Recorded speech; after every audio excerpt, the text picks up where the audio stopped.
Boa noite, meus irmãos. Graça e paz da parte do nosso glorioso Deus e Pai e de Jesus Cristo, seu Filho bendito. Amém?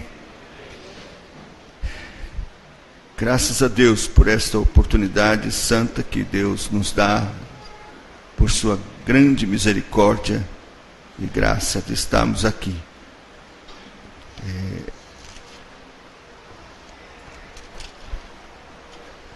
Reunidos para aprender ainda dele. Eu gostaria de ler aqui, porque ontem nós falamos a respeito de Deus, do conceito de Deus, os puritanos. Então eu quero ler o que eles escreveram na Confissão de Fé sobre Deus. Mas antes vamos curvar nossa fronte, vamos orar.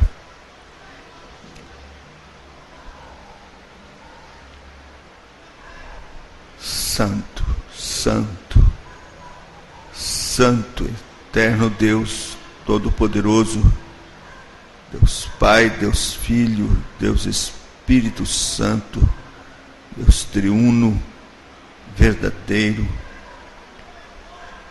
Deus de Abraão, de Isaac, de Jacó, Deus da aliança, Deus e Pai do nosso Senhor e Salvador Jesus Cristo, Todo-Poderoso de Jacó, Deus que criou os céus, a terra, o mar, tudo que neles há. Humildemente, buscamos a Tua face, Senhor, em nome do Senhor Jesus, com temor, tremor, reconhecidos da nossa miserabilidade, indignidade,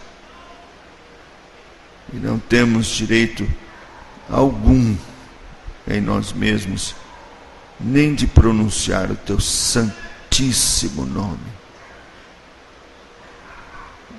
Deus gracioso, em nome do Senhor Jesus, pela justiça dEle, que por Tua graça o Senhor quis imputar a nós, pelo novo e vivo caminho, véu rasgado da Sua carne, por Seu sangue puríssimo, divino, derramado na cruz em propiciação pelos nossos pecados. É assim que nos apresentamos humildemente, rogando que Tu te apiedes de nós e queiras, por Tua graça e grande misericórdia, volver o Teu olhar de amor e nos abençoar com uma visitação santa, graciosa do Teu Espírito Santo, através da ministração da Tua santa e bendita palavra. Ah, Senhor, queremos ser triturados pelo Senhor, trilhados. Prova-nos, sonda-nos, vê se há em nós algum caminho mau, guia-nos pelo caminho eterno. Tem misericórdia, Senhor, salva-nos, converte-nos e seremos convertidos. Não nos deixe estar errados, enganados sobre esta questão tão séria. Prova-nos pela Tua palavra nesta noite. Tem misericórdia. Que toda honra, toda glória seja dada ao Teu santíssimo, glorioso nome. Tu, ó soberano Senhor, que fazes o que quer das Tuas criaturas. A Ti nós adoramos, prestamos louvor, oração, que Te é devido. No nome santo do Senhor Jesus é que oramos. Amém. Eles escreveram: há um só Deus vivo e verdadeiro, o qual é infinito em seu ser e suas perfeições. Ele é um espírito puríssimo, invisível, sem corpo, membros ou paixões. É imutável, imenso, eterno, incompreensível, onipotente, onisciente, santíssimo, completamente livre e absoluto, fazendo tudo para a sua própria glória e segundo o conselho da sua própria vontade, que é reta, é imutável, é cheio de amor, é gracioso, misericordioso, longânimo, muito bondoso, verdadeiro galardoador dos que o buscam, e contudo, justíssimo e terrível em seus juízos, pois odeia todo pecado. De modo algum terá por inocente o culpado.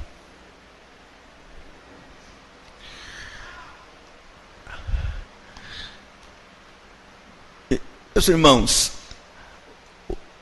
o ponto de vista da soberania de Deus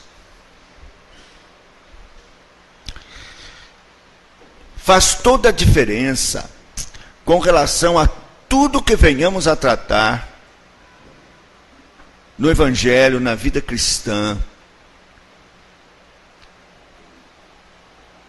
Porque parte do pressuposto de que Deus é soberano e, portanto, faz o que quer das suas criaturas. Ele não tem absolutamente que dar justificativas pelo que faz com relação às suas criaturas. É justo, justíssimo, santo em todas as suas obras e, portanto, ele é soberano e tem já decretado todas as coisas desde a fundação do mundo. Antes que tudo existisse, na verdade, ele ordenou, decretou todas as coisas soberana, justa e amorosamente, conforme o conselho sábio de sua vontade, para a sua própria glória. Eles disseram, pela sua muito sábia providência, segundo a sua infalível presciência, o livre e imutável conselho da sua própria vontade, Deus, o grande Criador de todas as coisas, para o louvor da glória da sua sabedoria, poder, justiça, bondade e misericórdia, sustenta, dirige, dispõe e governa todas as criaturas, todas as ações delas e todas as coisas, desde a maior até a menor.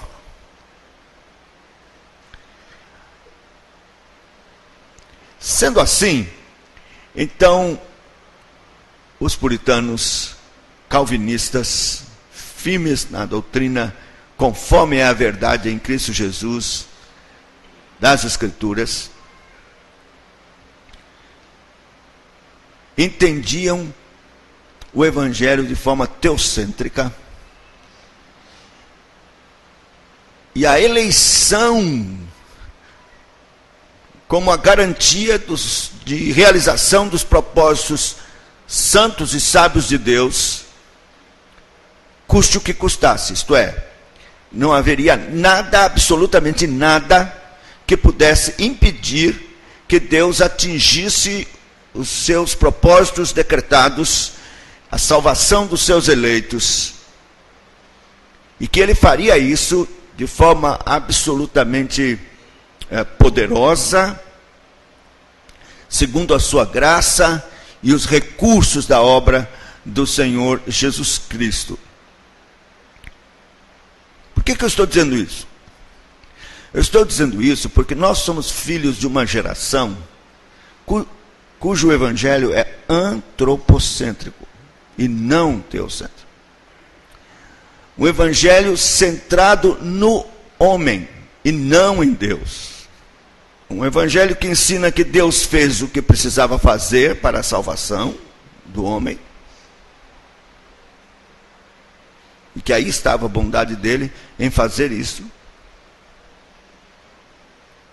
E que agora o homem precisa fazer a sua parte. E depende dele tomar a decisão ou não. Para que seja salvo e possa realmente aproveitar desse ato de graça e de bondade que foi realizado por Jesus Cristo. E por consequência disso,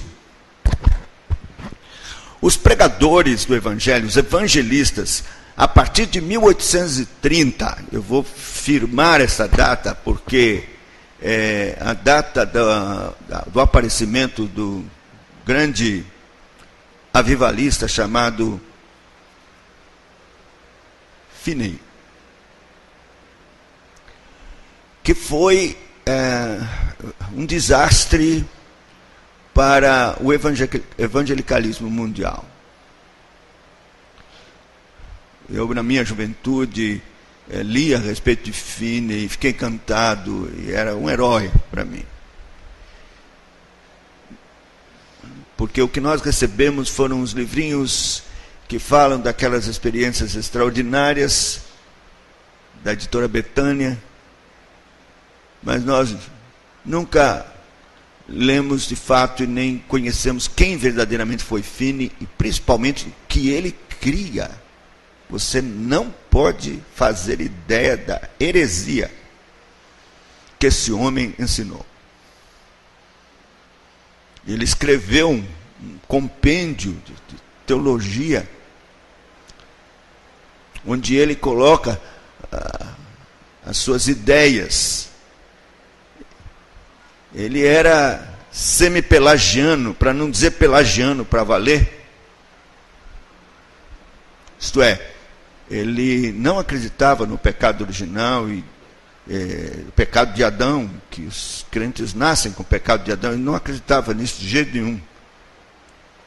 E o pior, ele não cria no poder sobrenatural regenerador do Espírito Santo. As pessoas que precisam exercer os recursos que eles têm dentro de si mesmos, que ele chamava de virtudes adormecidas. E era válido você usar todo tipo de pressão psicológica, emocional, para fazer despertar estas virtudes adormecidas. E assim, você tomar a decisão que era necessária e sine qua non para que Deus pudesse fazer alguma coisa na sua vida. Foi ele quem inventou os bancos dos ansiosos, que veio a ser depois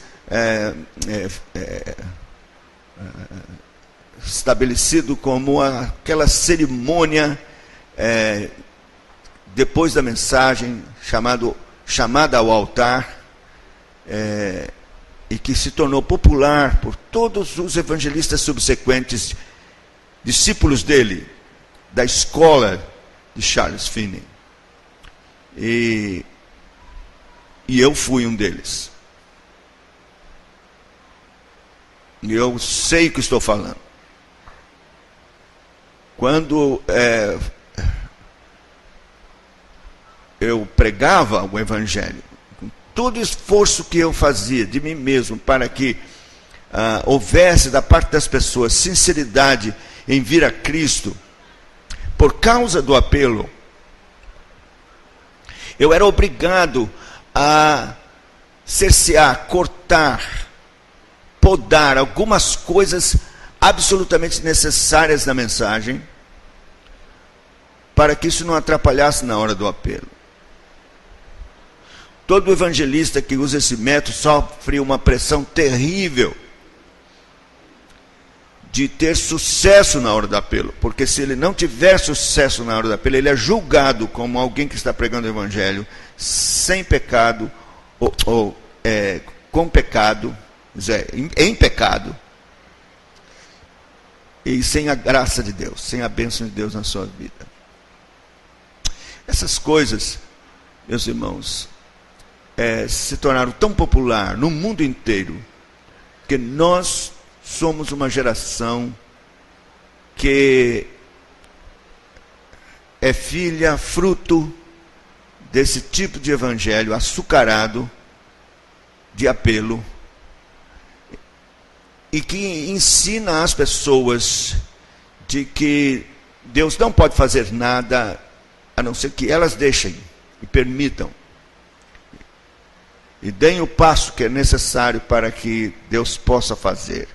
De modo que nós temos uma geração, uma igreja cheia de pessoas soberbas e que estão convictas de que tomaram uma decisão por Cristo, fizeram a coisa certa que deviam fazer, e que, portanto, por terem feito essa decisão, o nome delas estavam agora escritos no livro da vida. E geralmente os evangelistas, fazendo esse tipo de apelo, quando as pessoas vinham à frente, oravam assim: Senhor, escreve o nome dessas pessoas no livro da vida. Elas vieram a Cristo. Eu fiz isso. E quase caí de costas quando vi que estava totalmente errado, lendo na palavra de Deus que o nome das pessoas, dos que vão ser salvos, já estão escritos no livro da vida desde a fundação do mundo. Só para você ver, os 2 textos estão aqui em Apocalipse, no capítulo 13 de Apocalipse, no versículo de número 8, diz assim: E adorá-la-ão todos os que habitam sobre a terra, aqueles cujos nomes não foram escritos no livro do Cordeiro que foi morto desde a fundação do mundo. E no 17:8 fica mais claro de que quando foi escrito esses nomes. 17:8 diz assim: A besta que viste era e não é, está para emergir do abismo e caminha para a destruição, e aqueles que habitam sobre a terra, cujos nomes não foram escritos no livro da vida desde a fundação do mundo, se admirarão vendo a besta que era e não é, mas aparecerá. Então, está escrito desde a fundação do mundo. Que história é essa? Eu estou dizendo isso, meus irmãos, porque a verdade é que nós temos nas igrejas hoje crentes que estão seguros de que tomaram uma decisão por Cristo e que estão salvos, mas a vida deles é uma vida fraca, medíocre espiritualmente, carnal, cheia de práticas de pecado. E a grande verdade é que não estão verdadeiramente convertidos, nunca nasceram de novo, mas foram ensinadas de que estão salvas e que não precisam se preocupar. Houve até um momento, e hoje está um pouco abafado isso, mas na minha juventude eu aprendi, estudei um livro que ensinava isso, de que há 2 classes de crentes. Uma classe são os espirituais, salvos, e os carnais, salvos. E ensinava claramente, e ainda pegava 1 Coríntios 3, está vendo? Paulo está chamando os crentes de Corinto de carnais de irmãos, então eles são salvos.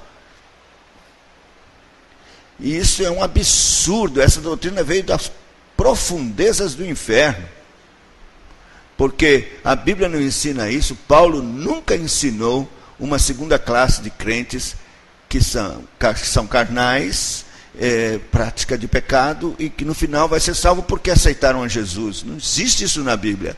Quando Paulo fala das obras da carne, em Gálatas 5, ele disse: eu já vos disse, outra vez vos digo, que os que tais coisas praticam não herdarão o reino dos céus. Então não existe isso. O que existe é novo nascimento. Novo nascimento. Uma transformação radical, algo tremendo, glorioso, como fruto de uma obra gloriosa de Cristo na cruz, que foi além do que podemos imaginar, imensurável, e que tem a consequência também gloriosa de uma vida verdadeiramente convertida. Nova, liberta do domínio do pecado. Quando experimentamos a graça salvadora, recebemos a bênção da justificação dos nossos pecados completamente em Cristo Jesus. A adoção preciosa, quando podemos clamar Abba Pai, e sermos considerados filhos e filhas de Deus. E a santificação, que é a obra gloriosa, bendita, da mortificação dos nossos pecados, e ela progressivamente, cada vez mais crescendo na graça e no conhecimento do Senhor, os pecados sendo mortificados, nós vamos vendo a vida de Jesus Cristo se manifestando em nós. Então, estamos falando de piedade puritana, temos que falar do ponto de vista criterioso dos puritanos com relação à avaliação de uma verdadeira conversão. Eles eram exigentíssimos nesse sentido. Como a palavra de Deus é, como os apóstolos foram. Um grande puritano chamado Anthony Burgess escreveu um livro, Spiritual Refinement. Eu espero em Deus que nós tenhamos esse livro o mais breve possível, traduzido e publicado em português, porque o dia que esse livro cair nas mãos da igreja hoje aqui, vai ser um susto. Um susto. Eu não sei que reação poderá acontecer na vida de qualquer um que ler esse livro. Uma coisa é certa: você vai ficar em suspenso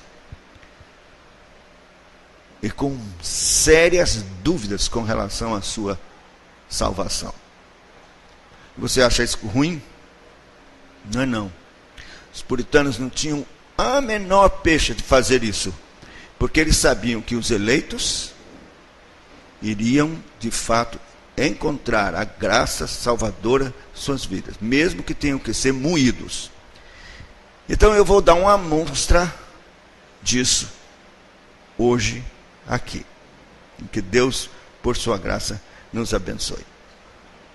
Vamos abrir no texto que se encontra em 2 Coríntios capítulo 13, 2 Coríntios 13, capítulo 13, versículo 5, veja só. Examinai-vos a vós mesmos se realmente estáis na fé. Provai-vos a vós mesmos.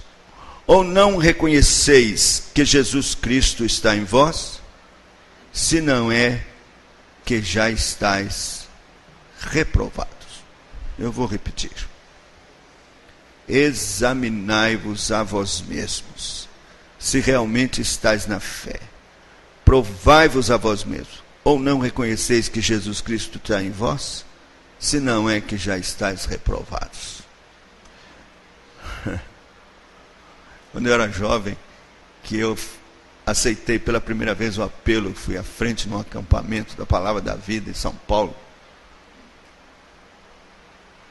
Então eu fui aconselhado, Você agora creia que você tem a vida eterna e que você está salvo porque você veio à frente, você aceitou Jesus.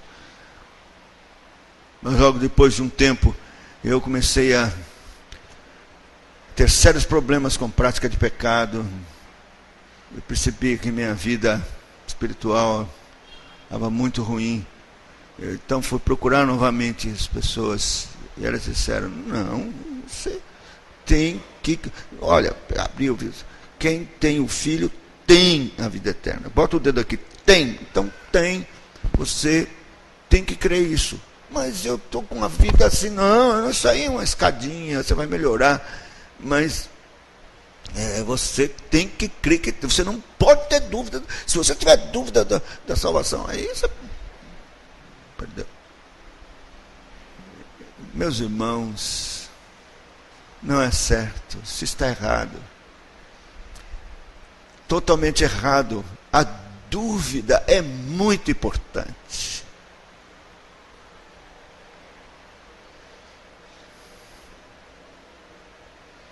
É claro que Deus, por sua graça, a alguém verdadeiramente convertido, concede sim graça da segurança da salvação. O Espírito testifica com o nosso Espírito que somos filhos de Deus. É precioso. Mas, muitas vezes, a dúvida é uma salvação. Porque faz com que você reexamine e pense seriamente como está a sua vida com Deus.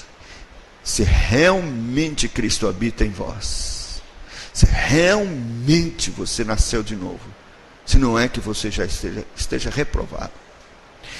Veja que o apóstolo está escrevendo isso para uma igreja.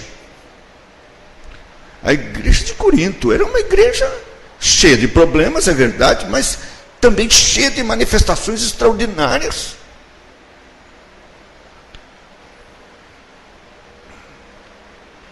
Do poder de Deus. Dons da graça que foram distribuídos abundantemente naquela igreja. E se eu pensar bem, como é que o apóstolo Paulo fala uma coisa dessa para pessoas que falavam línguas, que profetizavam, que tinham revelações, visões, porque isso naquela época estava acontecendo mesmo, era um tempo apostólico, redentivo, que tinha mesmo que acontecer essas coisas, milagres, curas, coisas extraordinárias. Mas ele está dizendo para pessoas que tinham dons como esses, que eles examinassem, porque poderia ser que estavam reprovados. Aí você pensa, peraí, o Espírito Santo pode usar pessoas que não nasceram verdadeiramente de novo? Então vamos começar a ver isso. Abra em Mateus, no capítulo 7, eu vou começar no verso de número 15.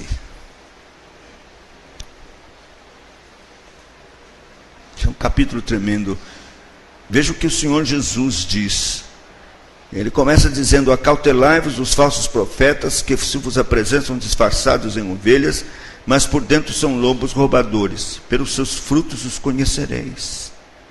Colhem-se porventura uvas de espinheiros ou figos dos abrolhos? Assim toda árvore boa produz bons frutos, porém a árvore má produz frutos maus. Não pode a árvore boa produzir frutos maus, nem a árvore má produzir frutos bons. Toda árvore que não produz bom fruto é cortada, lançada ao fogo. Assim, pois, pelos seus frutos conhecereis. Vamos botar a mão aqui, o dedo aqui, que nós vamos continuar. O que você acha? Que frutos são estes que nós podemos conhecer a árvore? Conhecer a árvore, se é boa ou se é má.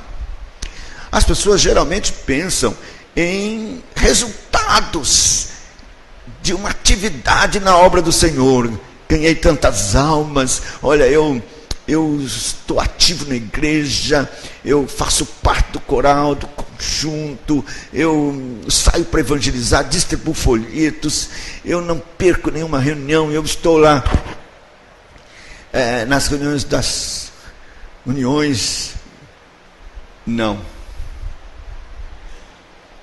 Os frutos pelos quais se conhece a natureza da árvore, se boa ou má, é o fruto do Espírito. Porque essas atividades qualquer um pode fazer, mas o fruto do Espírito, que está lá em Gálatas, se você sabe muito bem quais são os frutos do Espírito, Gálatas capítulo 5,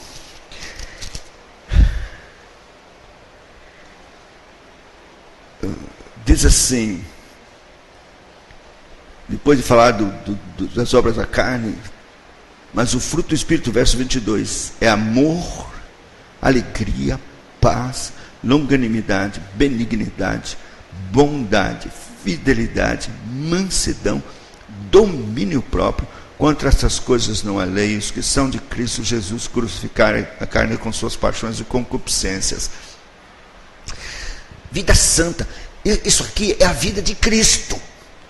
O fruto do Espírito é a vida de Cristo. E é por isso que nós temos no singular o fruto do Espírito é, aí diz amor, é porque é a vida de Cristo, que é isso aqui, vida verdadeiramente transformada, santa. É a vida de Jesus Cristo se manifestando na nossa carne mortal e as concupiscências crucificadas, as paixões crucificadas, paixões terrenas crucificadas. Então, o fruto que se pode conhecer a árvore boa é de fato a conversão, a vida nova, a vida de Cristo em nós, fruto do Espírito. Agora voltamos lá, 21. Nem todo o que me diz Senhor, Senhor entrará no reino dos céus. Meus irmãos, esse texto aqui é tão sério, eu geralmente reputo assim, esse texto vai mostrar uma multidão de crentes na antessala do inferno, prontos para serem lançados no mais profundo do inferno. Veja, nem todo que me diz Senhor, Senhor entrará no reino dos céus, mas aquele que faz a vontade de meu Pai que está nos céus. Muitos, olha aqui, muitos, é muito mesmo, naquele dia hão de dizer-me Senhor, Senhor, e você vai ver que essas expressões são de crente. Senhor, Senhor, porventura não temos nós profetizado em teu nome? Em teu nome não expelimos demônios? Em teu nome não fizemos muitos milagres? Fizeram, meus irmãos. Pior que fizeram. Fizeram e pelo Espírito Santo, que não vem dizer não, fizeram, mas foi por Satanás. Nada. O Espírito Santo os usou. E não fiquem maravilhados disso, não usa até mula. E nós temos exemplos na Bíblia de homens ímpios que foram usados. Até Ciro foi chamado de meu servo. Saul profetizou, está Saul entre os profetas, um homem que não tinha nada com Deus. Mas foi usado. Judas, você pensa que Judas, todo mundo via logo que era ímpio? Não. Judas foi juntamente com os 70, saíram e voltaram alegrinhos. Senhor, em teu nome os espíritos se nos submetem. Senhor, cuidado. Fiquem alegres se o nome de vocês está escrito no livro da vida. Por quê? Judas também. O Espírito Santo usou, o Espírito se submeteu.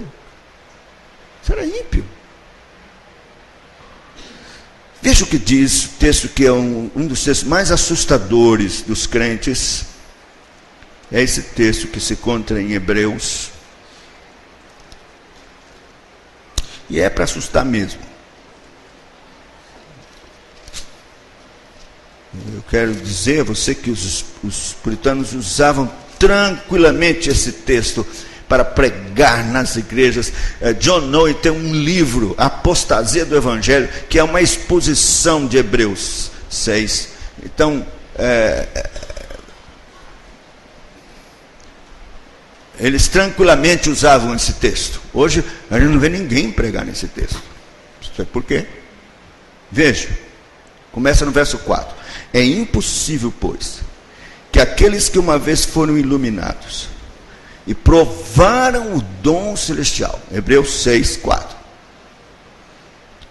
provaram o dom celestial, que é o Espírito Santo, se tornaram participantes do Espírito Santo, provaram a boa palavra de Deus e os poderes do mundo vindouro, e caíram. Sim, é impossível outra vez renová-los para arrependimento, visto que de novo estão crucificando para si mesmos o Filho de Deus e expondo-o à ignomínia. Meus irmãos, veja até que ponto, até onde pode chegar alguém no métier evangélico e sendo usado pelo Espírito Santo e tendo experiências com Deus, emocionais, sem ser verdadeiramente convertido. Você deve se lembrar que a Bíblia diz: muitos são chamados, poucos escolhidos. Tem gente chamada, mas não é escolhido. Então veja, eles foram iluminados. Houve uma certa iluminação no entendimento deles, de forma que eles compreenderam perfeitamente o mecanismo do Evangelho, o plano da salvação, compreenderam tudo direitinho, a ponto de poder pregar e falar para outros de forma plena, clara. Provaram o dom celestial, isto é, o Espírito Santo deu a eles certas sensações de sua graça, de suas graças, de forma que eles experimentaram, sentiram certo conforto do Espírito Santo sobre eles.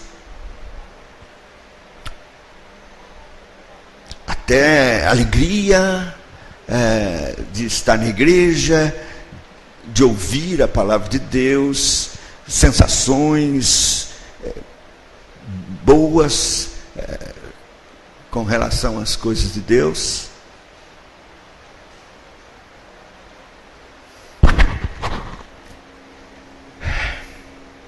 Se tornaram participantes então do Espírito Santo. Participaram. O Espírito Santo os usou, inclusive para realizar coisas santas e que foram úteis, importantes no reino, para a glória de Deus. Provaram a boa palavra de Deus, viram que de fato é a palavra de Deus que se cumpre, é a verdade, estão convencidos disso e provaram isso tanto em sensações, como falando, ensinando, pregando e vendo que ela funciona nas vidas, nos corações, de forma transformadora. Mas não eram nascidos de novo, caíram, apostataram, e não há como renová-los para arrependimento. Nunca foram escolhidos, não eram. Meus irmãos, é de arrepiar se nós pensarmos que Jesus está dizendo que muitos vão ter essa surpresa desagradável, profundamente desagradável naquele dia, e ele lhes irá dizer: apartai-vos de mim. Porque primeiro diz: nunca vos conheci. Esse conhecer aqui é amar, eleger. Não é conhecer, como vai? Cristo conhecia, Cristo desde a eternidade, ele sabe, conhece todas as coisas, conhece as pessoas todas. Nunca vos conheci, nunca vos elegi, nunca vos amei. não eram eleitos. Apartai-vos de mim, os que praticais iniquidade. Então, uma coisa é certa, que nós podemos saber, essas pessoas, elas têm uma certa participação do Espírito Santo, iluminação, da palavra de Deus, arrepios, sensações de que são crentes, mas praticam a iniquidade. Isto é, são crentes carnais, cheias de práticas de pecado, e que não são salvos, nunca serão, e estão dentro da igreja. E nós não podemos simplesmente distingui-los. Muitas dessas práticas são ocultas aos nossos olhos, mas Deus sabe.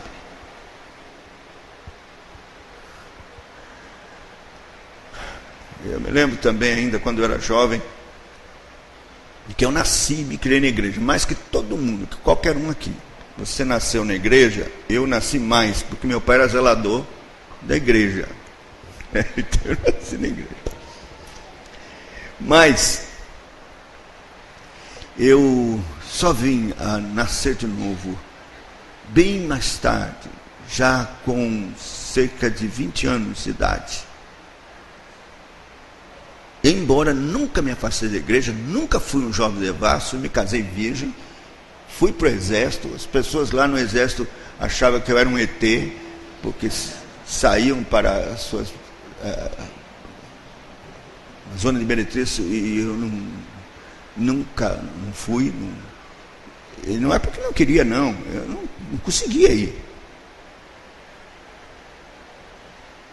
Porque eu nunca fui em um meretrício, mas eu tinha um prostíbulo no meu coração, cheio de práticas de pecado. Já tinha me decidido por Cristo, tudo, e não era nascido de novo. E eu me lembro, já depois de líder de jovens, pregando o evangelho, muitos se convertendo, eu não suportei mais essa farsa, essa mentira. E me lembro que Deus me colocou num cadinho e num teste como esse das Escrituras, um homem de Deus versado nas Escrituras estava dando um estudo sobre o novo nascimento. Aí eu sabe qual foi a minha experiência? Aquela implosão. Vocês já viram a implosão de um prédio? Quer dizer, os engenheiros sabiamente colocam em pontos estratégicos as dinamites e depois eles acionam e aquilo cai assim, ó.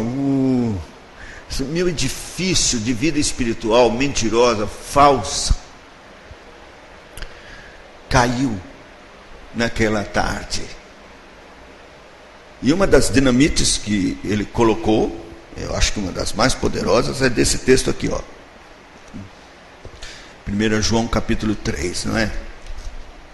Que diz assim, primeira carta de João, capítulo 3, versículo 9, que diz assim: todo aquele que é nascido de Deus não vive na prática do pecado, pois o que permanece nele é a divina semente.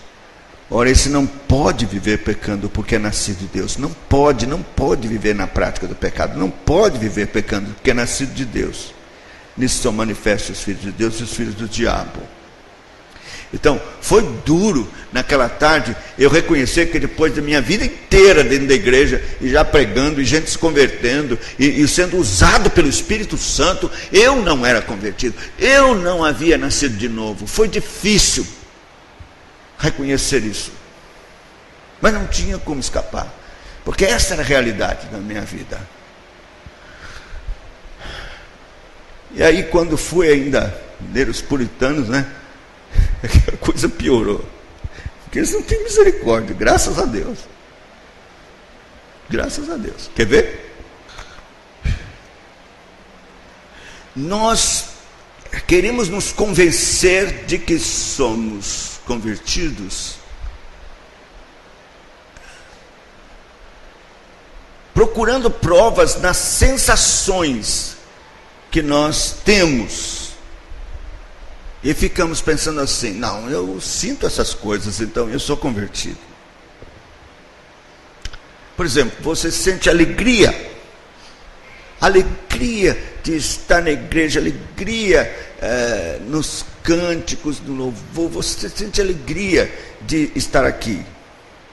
Então, veja o que está escrito em Mateus, no capítulo 13, do semeador. No verso 20 diz assim: o que foi semeado em solo rochoso, esse é o que ouve a palavra e a recebe logo com alegria. Recebeu com alegria, sentiu alegria no evangelho, alegria na mensagem, alegria nas coisas de Deus, sentiu, mas não tem raiz em si mesmo, sendo antes de pouca duração, lhe chegando a angústia ou perseguição por causa da palavra, logo se escandaliza.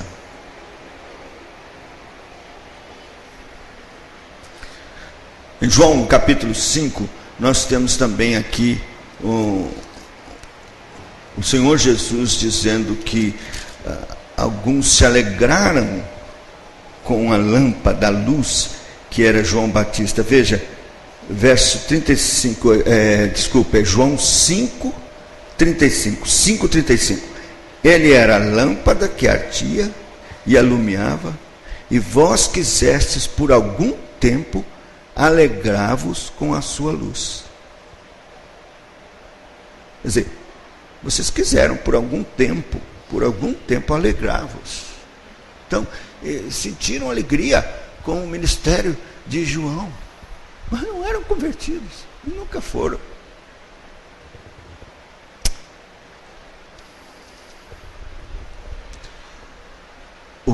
A experiência de Herodes, em Marcos, capítulo de número 6, com relação ao ministério de João, é interessante. Marcos, o capítulo 6, nós temos aqui essa expressão, verso de número 20. Marcos 6, 20. Porque Herodes temia a João, sabendo que era homem justo e santo, e o tinha em segurança. E quando o ouvia, ficava perplexo, escutando de boa mente. Meus irmãos, quer dizer que ter essa sensação boa, agradável, apreciar, ficar perplexo, admirado, interessado, e repetidamente vir para ouvir ou estar aqui, como ele aqui nós percebemos que ele fazia isso frequentemente, ouvindo João, de boa mente. Mas esse homem era maligno, não se converteu nunca, mas ele teve essas sensações. Então, não confie nessas sensações, não. Meus irmãos, o arrependimento, pelo menos eu vou falar sobre isso ainda hoje na segunda palestra, nós vamos tratar sobre isso. O arrependimento tem sido proclamado como um sentimento de tristeza, um sentimento, reconheço meus pecados, mas, claro que o arrependimento é muito mais que isso, nós vamos ver, mas em termos de sensações, naturalmente todos sentimos essa sensação com relação a tristeza por causa de termos cometido o pecado. Mas veja, nós temos na Bíblia exemplo de pessoas que tiveram essas mesmas sensações com relação ao pecado e não foram convertidos. Judas, que nós conhecemos, é de impressionar o que ele diz. Judas diz alguma coisa que realmente importante. Judas, Mateus 27, versículo 3, veja o que ele diz. 27, versículo 3.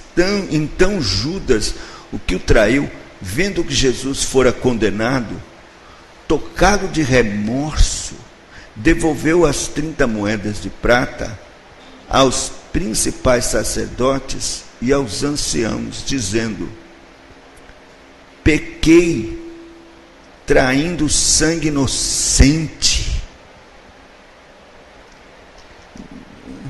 Meus irmãos, quer dizer, alguém pode chegar a um entendimento constrangedor com relação às suas ações pecaminosas, a ponto de sentir esse profundo remorso, que geralmente eu vejo as pessoas dizendo assim: não, isso foi remorso, não foi arrependimento. Arrependimento tem remorso, sim. Uma angústia muito grande ter cometido isso.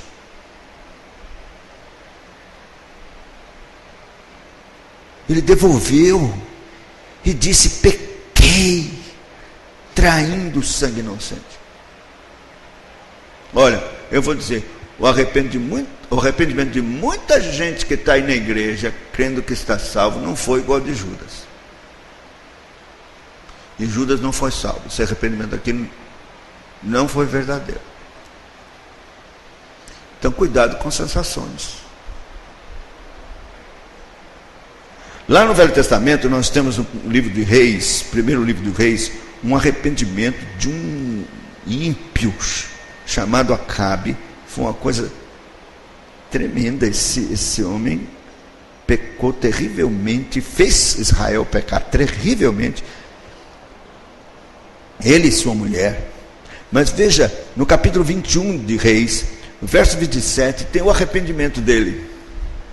Então nós lemos assim, 1 Reis 21, começa no verso 27. Tendo Acabe ouvido estas palavras, rasgou as suas vestes, cobriu de pano de saco o seu corpo e jejuou, dormia em panos de saco, andava cabisbaixo.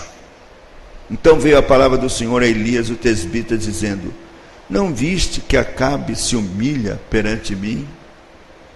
Portanto, visto que se humilha perante mim, não trarei este mal nos seus dias, mas nos dias do seu filho trarei sobre a sua casa. Ele se humilhou, botou pano de saco, dormia em pano de saco, jejuou, dormia em pano de saco, andava cabisbaixo. E Deus diz: vê como ele se humilha. Mas o arrependimento e todas as sensações que aparentemente foram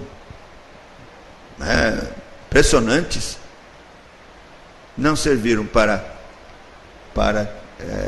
convertê-lo. Só adiou o juízo de Deus. Então tem gente cujo arrependimento só adiou o juízo de Deus. Está aí ainda, pensando que está tudo bem, e não está. Nós sabemos que ele foi morto de forma impressionante, para mostrar que foi Deus mesmo quem o matou, não é? Os cães lamberam o seu sangue para mostrar o juízo de Deus e a profecia de juízo que se cumpriu contra ele. Acabe não foi salvo, e o seu arrependimento não valeu nada. Outro exemplo impressionante é o de Esaú. Está lá em Hebreus, no capítulo 12, versículo 16 e 17. Diz assim, com relação ao arrependimento de Esaú: nem haja algum impuro ou profano como foi Esaú, o qual por um repasto vendeu o seu direito de primogenitura. Pois sabeis também que posteriormente, querendo herdar a bênção, foi rejeitado, pois não achou lugar de arrependimento, embora com lágrimas o tivesse buscado. Lágrimas. Tem gente que diz que se arrependeu, nem lágrimas derramou. Esaú derramou lágrimas, mas não achou arrependimento. Arrependimento é um dom da bondade de Deus. É um dom da graça salvadora de Deus. Meus irmãos, então os puritanos pregavam, colocando os crentes na parede, confrontando-os seriamente, sem medo. Eles exprimiam: você foi de fato convertido, não fique confiando em sensações, em emoções,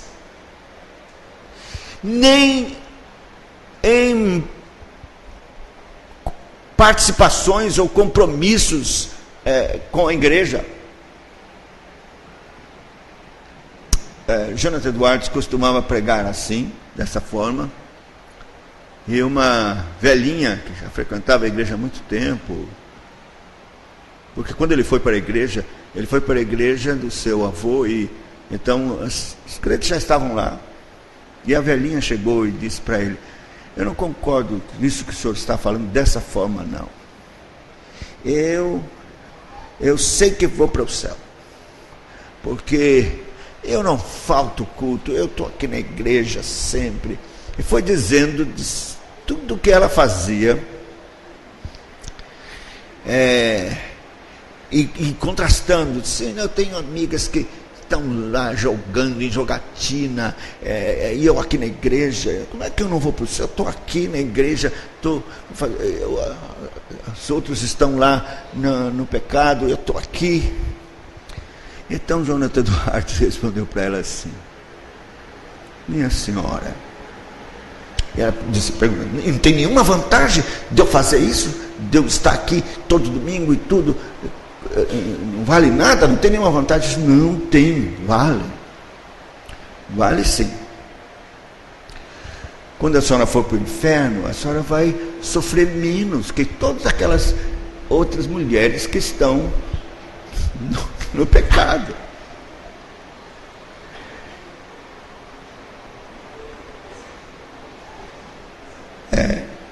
Ele estava certo, porque há gradação no inferno de sofrimentos.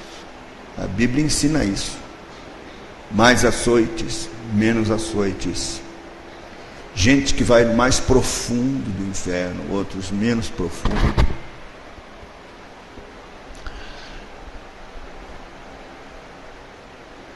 Então os puritanos faziam o que o apóstolo Paulo fazia, o que Cristo fazia. Você já notou como o Senhor Jesus prega o Evangelho? Como é tão diferente de como nós pregamos hoje? Parece que ele colocava impedimento para as pessoas. Dificuldades. Seguir-te-ei, Senhor, por onde quer que andares. Jesus as aves dos céus têm ninho, as raposas os seus covis, o filho do homem não tem onde reclinar a cabeça. Você quer? Senhor, deixa-me primeiro, eu venho, viu? Quero seguir, mas deixa primeiro sepultar meu pai. Sepultar o pai. Deixa os mortos sepultarem os seus próprios mortos. Vem, segue. Quem põe a mão no arado e olha para trás não é apto para o reino de Deus. Você notou que coloca dificuldade? O jovem rico chegou. O que ele fazer para dar a vida eterna? O Senhor Jesus coloca para ele os mandamentos. Se você notar, ele está colocando os mandamentos da segunda tábua. Quando ele diz... A primeira tábua, ele diz assim: amarás o teu próximo com a ti mesmo, amarás a Deus toda a tua força, entendimento. Aí esse é o resumo da lei. Então ele diz: tudo isso eu tenho feito desde a minha mocidade. Mas Jesus sabia que não era verdade. Ele era um fariseu, ele achava que tinha passado já da média para ser salvo em tudo que ele cumpria e fazia. Mas era fariseu, rico, o coração dele estava nas riquezas. Jesus sabia disso e disse para ele: vai, falta uma coisa. Vai, vende tudo que tens, dá aos pobres, vem e segue-me, terás o tesouro no céu. E ele saiu triste, porque era dono de muitas propriedades. Veja, por que Jesus fazia assim? Você percebe que o Senhor conhece a disposição do coração, sabe muito bem. Um coração dividido não serve. Quando ele diz: filho meu, dá-me o teu coração, ele está falando de uma entrega total, de uma união com ele na sua morte, para perder a vida.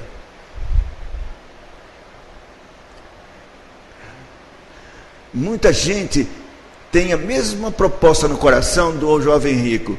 Ele quer se associar com Jesus para assegurar a vida eterna e ter Jesus para estar com ele e abençoar toda a sua vida. Mas Jesus não quer se associar com vida amaldiçoada, como é a vida do homem sem Deus, filho de Adão. Deus só tem um objetivo com relação à nossa vida velha: ele quer matar. Isso só assim que serve.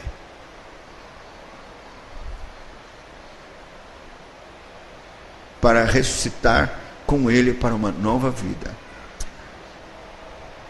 Então tem muita gente enganada como o jovem rico, achando que pode dar uma boa contribuição para o reino de Deus se associando a Jesus. Mas Cristo não aceita isso, esse tipo de sociedade, de jeito nenhum. Certa feita ele estava pregando para uma multidão, e então pregou um discurso duríssimo.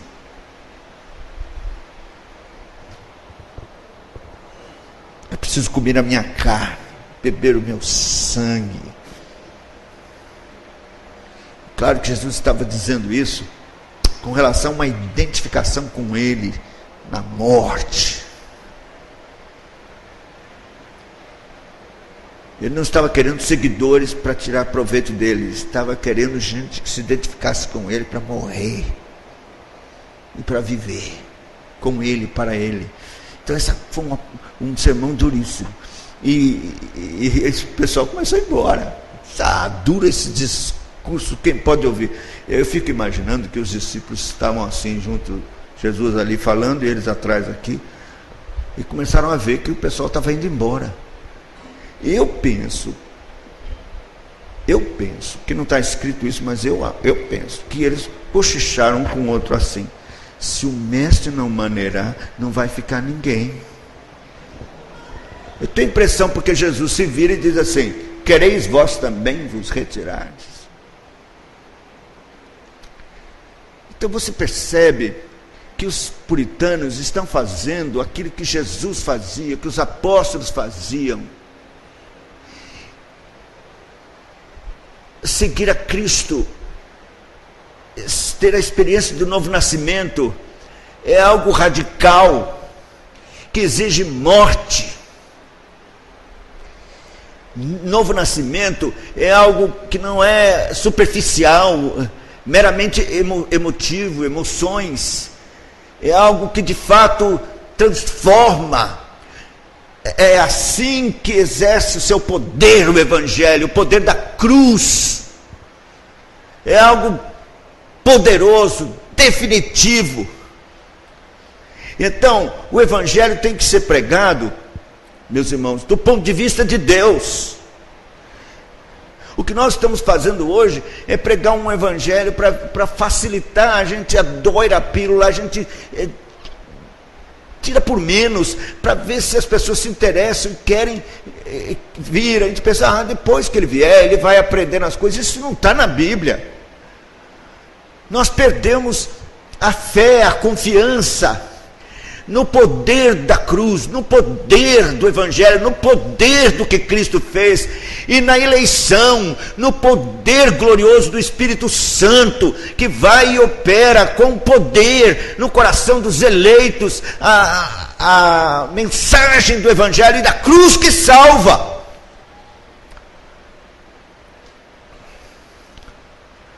E a verdade é que, quando não fazendo isso, nós trazemos pessoas para a igreja que estão querendo se associar com Cristo para receber suas benesses e tê-lo como seu sócio.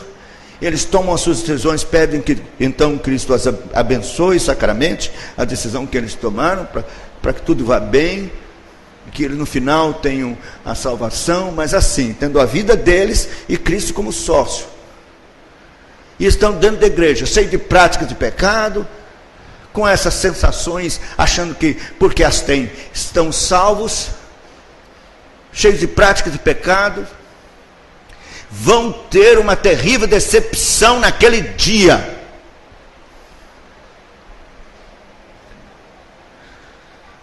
Então, meus irmãos, a Bíblia chega a falar de uma fé temporária, não é? O que ensina Mateus 23, essas pessoas que tinham solo rochoso, receberam com alegria, mas depois veio o sol da perseguição e elas desistiram.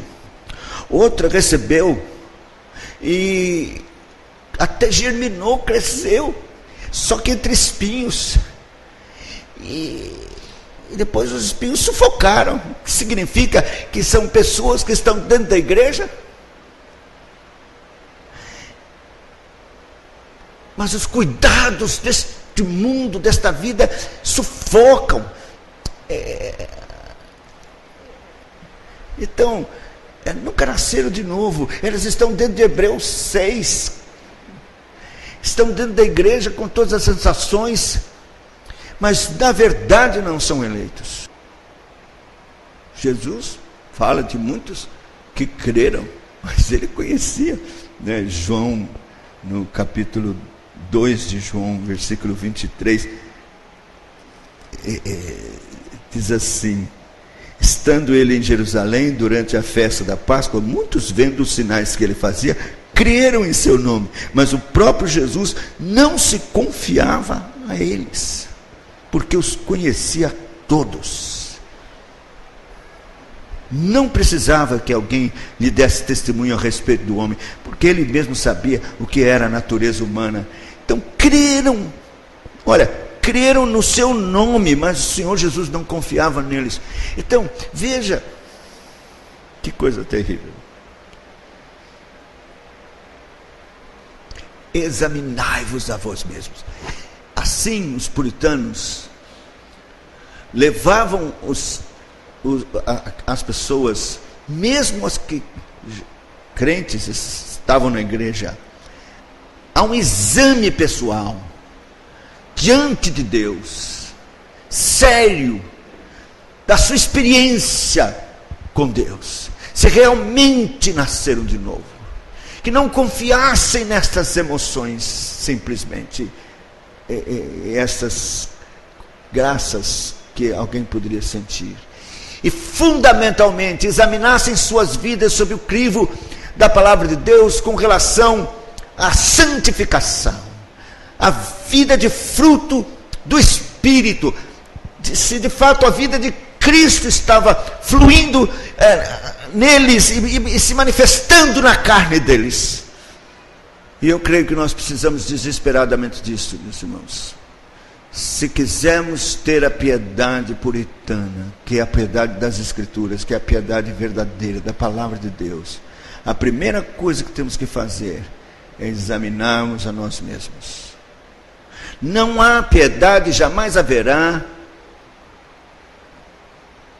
na vida de ímpios, ou de pessoas que nunca nasceram de novo,